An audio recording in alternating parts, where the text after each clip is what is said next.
আজকের এই আন্দোলনের সুবাতাসে অনেকেই তাদের অবস্থান সুদৃঢ় করার চেষ্টা করছে।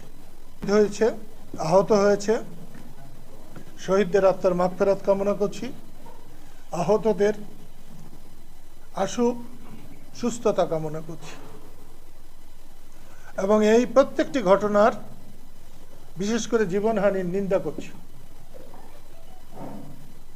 প্রিয় বন্ধুগণ, যে আশা এবং উদ্দেশ্য নিয়ে আমরা এই দেশ স্বাধীন করেছিলাম, এই দেশের আপামর জনসাধারণ দেশকে স্বাধীন করেছে। আজকে যেমন সাধারণ ছাত্র ছাত্রীরা কোটা সংস্কার আন্দোলনে ঝাঁপিয়ে পড়েছে, যেটা দেখে কারো বাড়িতে আগুন লাগলে কেউ আলু পুড়ে খায়,